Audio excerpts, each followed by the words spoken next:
नमस्कार विद्यार्थी मित्रांनो, आज आपण नवीन कन्सेप्ट सुरू करतो आहे.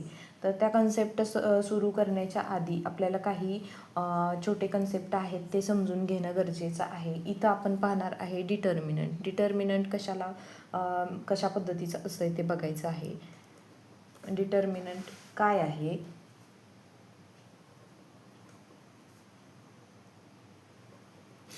डिटर्मिनंट तर इथं मी एक घेतलेलं आहे ए आणि इथं बी सी आणि डी हा आहे डिटर्मिनंट.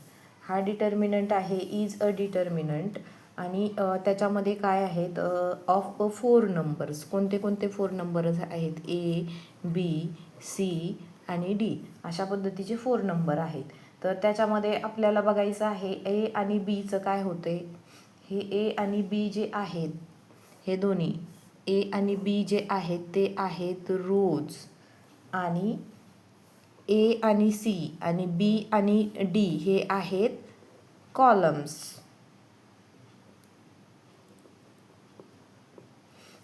आहेत. तर या डिटर्मिनंटची डिग्री काय आहे? तर या डिटर्मिनंटची डिग्री आहे 2, कारण टू आहेत पूर्णपणे 2 एलिमेंट्स आहेत. Because there are 2 element in each column. तर प्रत्येक कॉलम्समध्ये 2 एलिमेंट्स आहेत आणि ईच रोमध्ये पण दोन एलिमेंट्स आहेत, म्हणून ह्याची डिग्री आहे 2. तर आता हा डिटर्मिनंट सॉल्व कसा करायचा? तर ह्याचं नेहमी मल्टिप्लिकेशनच्या पद्धतीनं सॉल्व केला जातो. म्हणजे हे अशा पद्धतीनं आपलं मल्टिप्लिकेशनचं साईन जसं असतं त्या पद्धतीनं आपण सॉल्व करायचं आहे. तर इथं आपला डिटर्मिनंट आहे ए आणि बी सी आणि डी.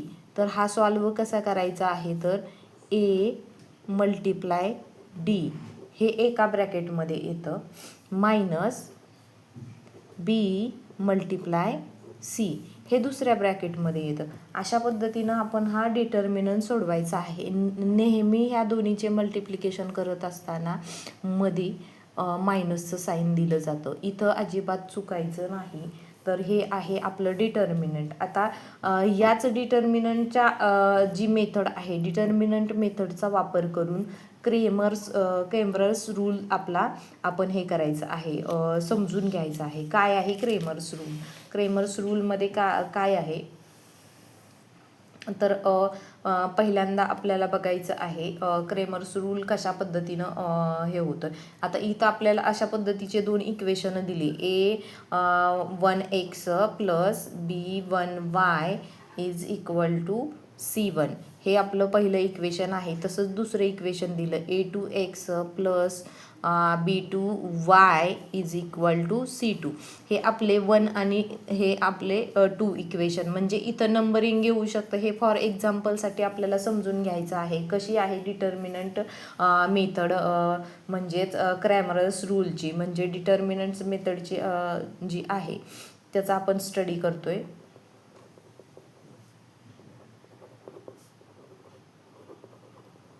मेथड आणि क्रॅमर्स रूल.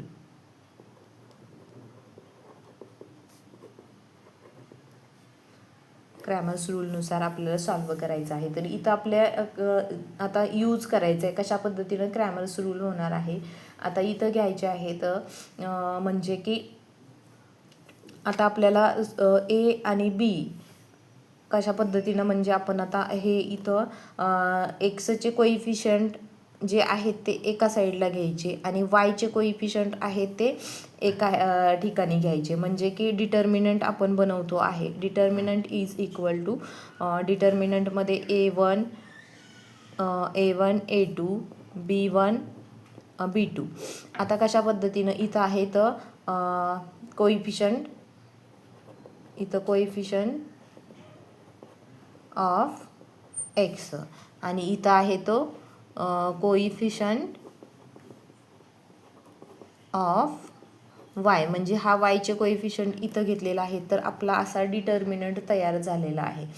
असा डिटर्मिनंट तयार करण्यासाठी मग आपण लक्षात ठेवण्यासाठी आपण असंही करू शकतो. डी इज इक्वल टू 1 आणि 2 डी इज इक्वल टू 1 आणि 2 असं लक्षात ठेवू शकतो. म्हणजे 1 म्हणजे ए आणि 2 म्हणजे बी असे कन्सेप्ट आपण घेऊ शकतो आणि डिटर्मिनंटचा डी बनवू शकतो. आता आपल्याला काय करायचं आहे, पुढं डी एक्स बनवायचं आहे. D x is equal to, तर आपण काय घेणार आहे, या टर्ममधला d x is equal to घेणार आहे. तर सुरुवातीला C1 घेणार आहे, कॉन्स्टंट टर्म घेणार आहे. C1 आणि C2 ही जी आहे ती कॉन्स्टंट टर्म आहे आणि त्याच्या जोडीला आपण घेणार आहे ही कॉन्स्टंट टर्म आणि इथं घेणार आहे कोइफिशियंट ऑफ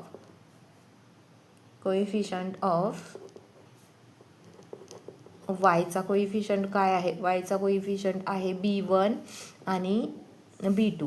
आता लक्षात ठेवायचं झालं तर आपण कशा पद्धतीनं करणार आहे, तर याला पूर्णपणे dx इज इक्वल टू आपण असं घेणार आहे, dx इज इक्वल टू 3 आणि 2 म्हणजे 32. dx बरोबर घेताना आपल्याला 32, 3 म्हणलं की हा जी कॉन्स्टंट टर्म आहे आणि 2 म्हणलं की बीचे जे काही नंबरिंग असतील ते आपल्याला इथं पुट करायचे आहेत. आता आपल्याला नेक्स्ट घ्यायचं आहे dy इज इक्वल टू काय येणार आहे, तर dy इज इक्वल टू इथं येणार आहे A1 म्हणजे एक्सचे काय येणार आहेत, कोइफिशियंट ऑफ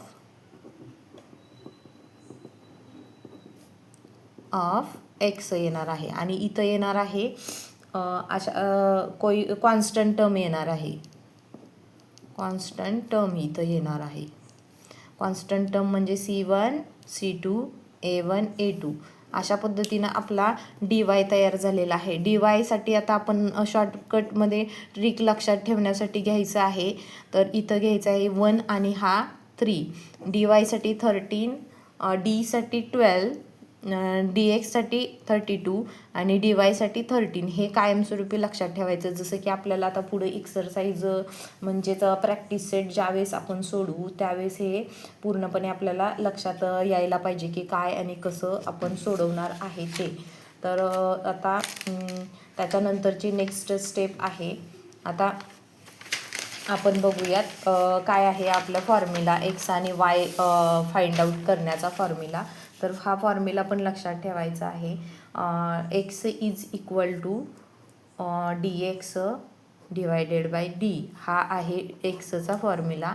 तसाच आपला वायचा फॉर्म्युला आहे dy डिवायडेड बाय डी हा वायचा फॉर्म्युला आहे. तर आपल्याला ह्या एक्स आणि वायच्या फॉर्म्युले लक्षात ठेवायचे आहेत. तसंच आपल्याला हे पण लक्षात ठेवायचं आहे डी बरोबर 12 आणि dx बरोबर काय येणार आहे, dx बरोबर 3 आणि 32 येणार आहे आणि dy इज इक्वल टू 13 येणार आहे. तर हे जे आहेत हे कन्सेप्ट अगदी व्यवस्थित ठेवायचं, लक्षात ठेवायचं आहे.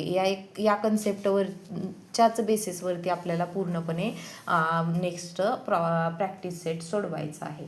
तर पुढं आपण बघूयात एक ॲक्टिव्हिटी सॉल्व करायची आहे. ॲक्टिव्हिटी आहे पेज नंबर टेक्स्टबुक वरची ॲक्टिव्हिटी आहे पेज नंबर 14 वरची. तर ॲक्टिव्हिटी अशी आहे y plus 2x minus 19 is equal to 0 हे दिलेलं आहे पहिलं इक्वेशन.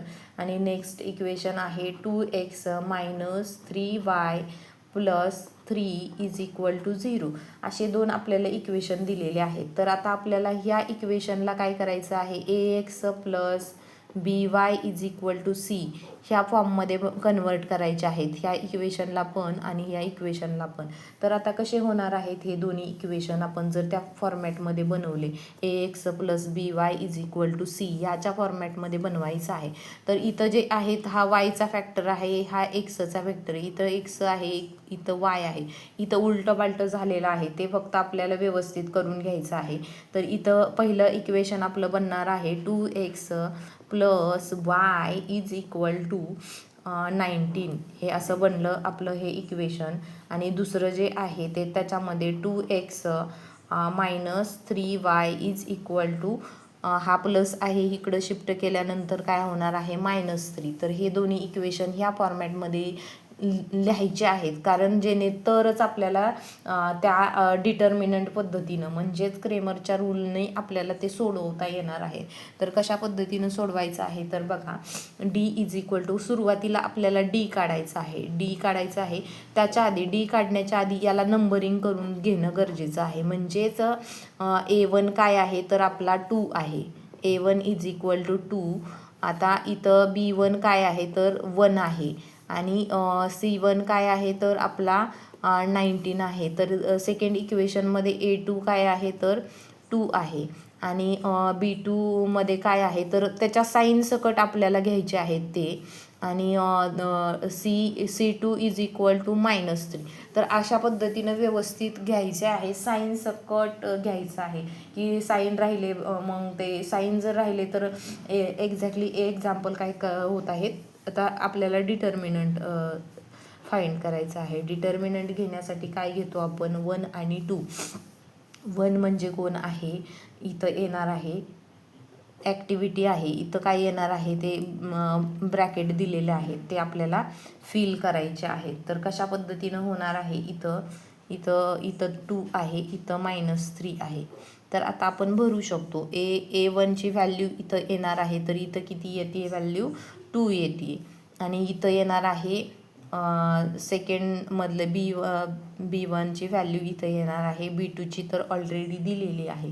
तर आता आपल्याला हे सॉल्व करून घ्यायचं आहे. तर कसं सॉल्व होणार आहे तर हे होणार आहे, इथं काय येतं आहे ब्रॅकेटमध्ये तर ते मेन्शन करा.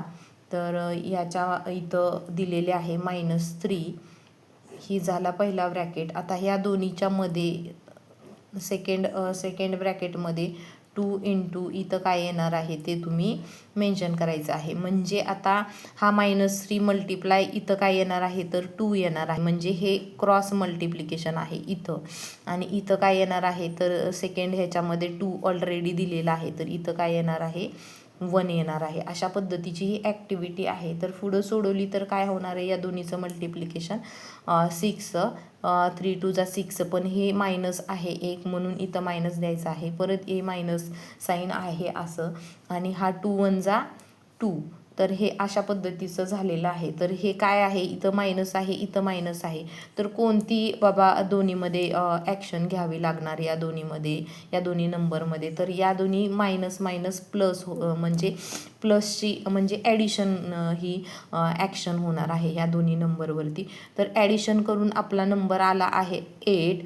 पण आल्यानंतर त्या आलेल्या आन्सरला नेहमी मोठ्या संख्येचं साईन दिलं जातं. मोठी संख्या इथं आहे 6 नंबर, ग्रेटर नंबरचं साईन हे आलेल्या आन्सरला दिलं जातं. डी इज इक्वल टू आपला आलेला आहे 8. अशा पद्धतीनं आपण डी सॉल्व केलेला आहे. डी सॉल्व केला आहे तर डी आला आहे -8. तर dx इज इक्वल टू काढायचं आहे. dx इज इक्वल टू आपल्याला 3 आणि 2 घ्यायचं आहे. तर 3 आणि 2 घेण्यासाठी इथं पूर्णपणे ॲक्टिव्हिटी बेस दिलेले आहे. ब्लॉकमध्ये तुम्हाला हे टाकायचे आहेत व्हॅल्यू. तर इथं काय येणार आहे आणि इथं आहे -3. अशी तुमची ॲक्टिव्हिटी दिलेली आहे. त्या ॲक्टिव्हिटीच्या बेसच्या ह्याच्यावरती तर आपण हे पूर्णपणे सोडवतो आहे. तर कशा पद्धतीनं होणार आहे हे तर बघा, इथं आहे 19. म्हणजे आपल्याला थर्ड ह्याच्यामधले व्हॅल्यू इथं पुट करायचे आहेत. तर इथं 19 आणि C2 आहे -3, आणि त्याच्यानंतर इथं येणार आहे 2ची व्हॅल्यू. 2च्या व्हॅल्यू काय आहेत 1 आणि -3. तर आपलं हे बरोबर आहे. तर आता पुढं आपल्याला ते सॉल्व करायचं आहे. ते सॉल्व करत असताना काय येणार आहे 19 मल्टिप्लाय इथे ब्लॉकमधली व्हॅल्यू आहे -3. अशा पद्धतीनं, आणि मध्ये मायनसचं साईन येणार आहे. तर इथं आहे इथं आहे 1 ह्याच्यामध्ये ब्लॉकमध्ये 1 इंटू इथं येणार आहे -3. अशा पद्धतीनं होणार आहे. तर इथं येणार आहे 19 3 57, बट एक मायनस साईन द्यावं लागणार आहे. मायनस इथं आता बघा काय होतं आहे, हा मायनस आहे, मग ह्या दोन्हीचं मल्टिप्लिकेशन करून पण -3 येणार आहे. तर आता इथं सिम्प्लिफाय करताना कशा पद्धतीनं होणार आहे तर हा आहे 57 मग इथं काय होणार आहे, हा मायनस काय होणार आहे तर पूर्णपणे इथं साईनचं म्हणजे लक्षात घ्यायचं आहे. या दोन्हीमध्ये हा मायनस मायनस प्लस झालेला आहे. तर प्लस मायनस काय होतं आहे, हा मायनस आणि हा प्लस झाला. ही व्हॅल्यू म्हणजे हे दोन्ही साईन प्लस झाले. हा मायनस आणि हा प्लस, हा 57 आणि हा 3. तर काय होणार आहे दोन्हीमध्ये, तर मायनसचं सायन लेस करावी लागणार आहे, म्हणजे सबस्ट्रॅक्शन करावी लागणार आहे. तर इथं येणार आहे 54. पण मोठ्या संख्येचं साईन तुम्हाला द्यायचं आहे. dx इज इक्वल टू अशा पद्धतीनं आलेलं आहे. तर लगेच dy काढून घ्यायचं आहे.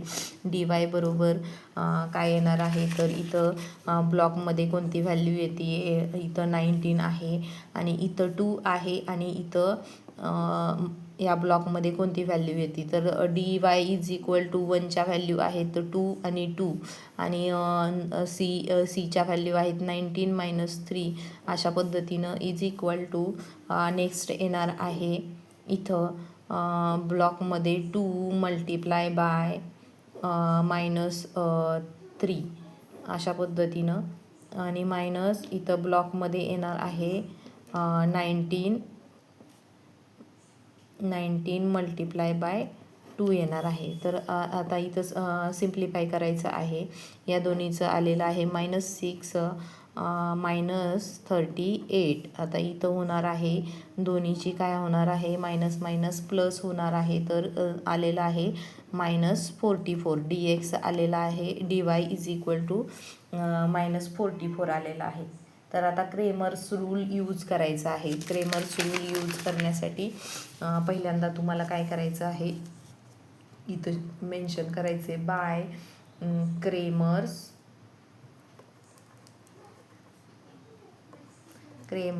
Rule.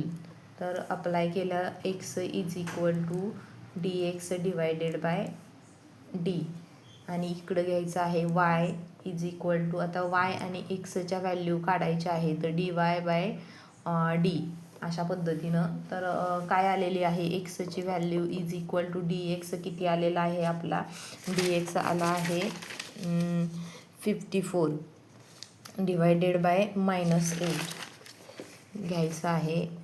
54 divided by -8 is equal to येणार आहे 27 डिवायडेड, हे मायनस मायनस कट होणार आहे, डिवायडेड बाय 4. हे एक्सची व्हॅल्यू अशा पद्धतीनं आलेली आहे एक्सची व्हॅल्यू. तसेच आपल्याला वायची व्हॅल्यू फाइंड आउट करायची. y is equal to D काय आलेली आहे, dy आलेला आहे, आलेला आहे -44. dy आला आहे -44 आणि d आहे -8. तर इथं कॅल्क्युलेशन करून येतो आहे 11 डिवायडेड बाय 2. हे मायनस मायनस कट झालं. y is equal to 11 divided by 2 आणि नेक्स्ट आपल्याला लिहायचं आहे x आणि y ह्या आहेत आपल्या ॲक्टिव्हिटी.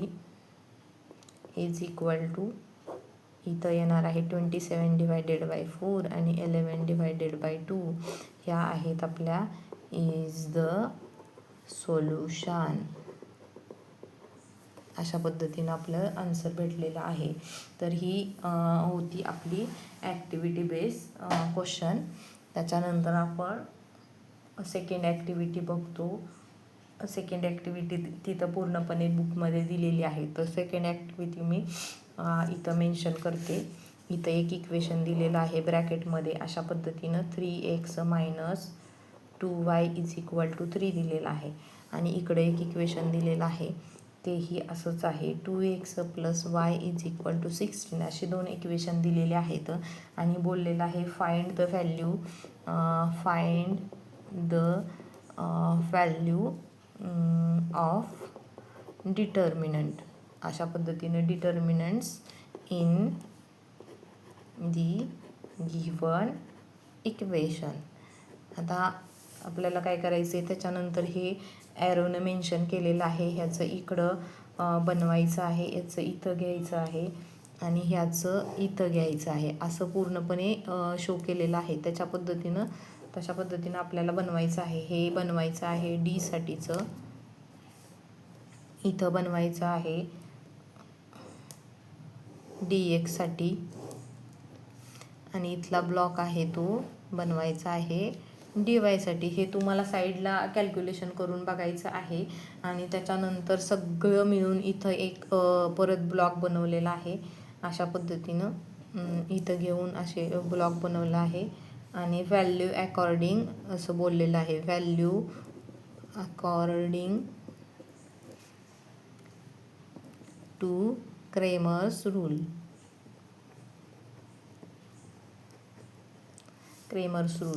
तर इथं परत ते खाली घ्यायचं आहे. इकडं एक्सची व्हॅल्यू आणि तसंच इकडं वायची व्हॅल्यू, असं आपल्याला ब्लॉक बनवायचं आहे. तर डी इज इक्वल टू काय येणार आहे, 3 - 2 आणि 2 1. हे व्यवस्थित सोडवायचं आहे. तर किती येत आहे आन्सर, तर 7 येत आहे. आणि नेक्स्ट आहे इथं dx इज इक्वल टू, इथं बनवायचं आहे 3 - 2 16 1. अशा पद्धतीनं बनवायचं आहे. इज इक्वल टू इथं असणार आहे 35. अशा पद्धतीनं येत आहे हे. तर dy इज इक्वल टू इथं येणार आहे 3 3. ह्या इक्वेशनच्या बेसिसवरतीच बनवायचं आहे.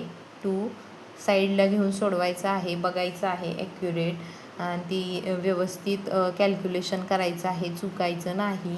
अशा पद्धतीनं हे इथं ब्लॉक बनवून घेतलेला आहे. त्याच्यानंतरच्या व्हॅल्यू आपल्याला पुट करायच्या आहेत. मग आता इथं आपल्याला एक्स इज इक्वल टू असं बनवायचं आहे. एक्स इज इक्वल टू काय येणार आहे, तर इथं dx डिवायडेड बाय डी. तर आपली डीची व्हॅल्यू आलेली आहे 30, dxची व्हॅल्यू आलेली 35 आणि डीची व्हॅल्यू आली आहे 7. तर अशा पद्धतीनं मल्टिप्लाय डिवाइड करून येते आहे 5. तर एक्सची व्हॅल्यू आली आहे 5. तशीच वायची व्हॅल्यू आपल्याला फाइंड आउट करायची आहे. ही एकदम सोपी मेथड आहे, dy बाय डी.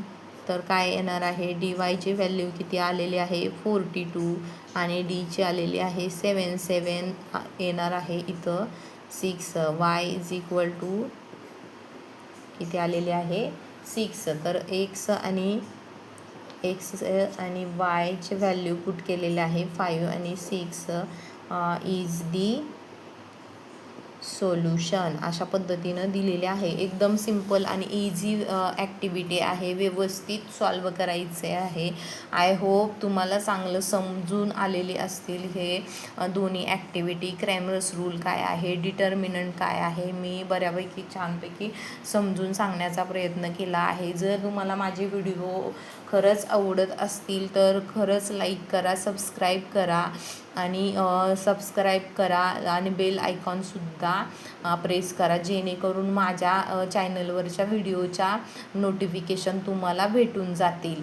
आणि व्यवस्थित अभ्यास करा. Thank you for watching.